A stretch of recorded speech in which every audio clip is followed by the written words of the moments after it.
For years, the skies above Marine Corps Air Station Beaufort, South Carolina, have been filled with sounds of fast-moving jets. But there's now a new sound, that of the F-35. Jeff Martin visited the training operation at the base, where both Marines and the British learned how to fly the fifth-generation aircraft.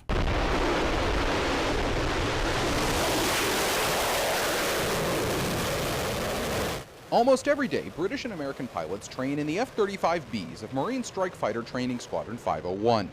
The squadron is unique in that it has both American and British pilots, and they operate seamlessly. In fact, it's normal for American Marines to fly British aircraft, and vice versa. It's like we're all on the same squadron, and everybody's got the same attitude. Everyone enjoys flying. Everybody wants to do well and be the best military that you can be. So it goes together well. At the request of the squadron, we're only using call signs for British pilots and not showing the faces of American pilots. While multinational squadrons aren't unique to the US or Britain, the scale of this unit is impressive. With more than 500 people assigned and about 30 aircraft, it's much larger than a traditional Marine squadron. We fly roughly 200-ish days a year.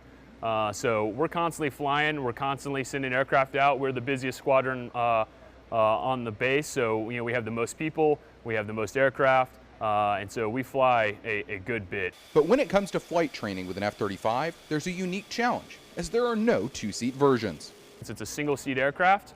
We don't have the ability to put an instructor pilot in the aircraft with our students when they go through, so we spend a lot of time, a significant amount of time in the simulator prepping those students for their upcoming next flight. We'll spend an entire morning just reading and learning procedures and learning about the systems, and then we'll brief. That'll take a couple of hours, and then we'll go and actually fly the airplane maybe for an hour, hour and a half, come back, and then the debrief will start where we'll literally watch it in real time and keep stopping it and analyze absolutely everything we did to get the most out of it. After aircraft take off on their missions, they conduct their training and then try out the B model's most unique feature, the vertical landing.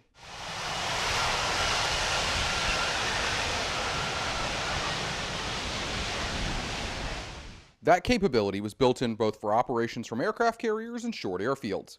In fact, right now on the Pacific-based USS Wasp, the F-35 is on its first afloat deployment. And in addition to training pilots, the Beaufort-based squadron is also incorporating lessons learned from the F-35 test programs in Maryland and California. It is, very much a kind of a discovery process. You don't know what you don't know, but we are confident in the aircraft. It's handled, it's never done us wrong, basically up to this point. The testing is going great. Those guys, we know a lot of them because we trained a lot of them out here, and then they go out and do great things in the test world, and then they come back to us, months later, and they're like, okay, great, now we've done this, we've tested this, it's ready for you guys to go out and use this capability now on the aircraft. And while the Marines are here to stay, the British mission is reaching a major milestone as they prepare to send the first aircraft to be based in the UK across the Atlantic next month. Once there, they'll be the first British fifth-generation aircraft to be based there, something the pilots can't wait for. And we've only got a couple of months left now out here before we go back. And yeah, this is pretty much not just aviation technology, but human technology, full stop.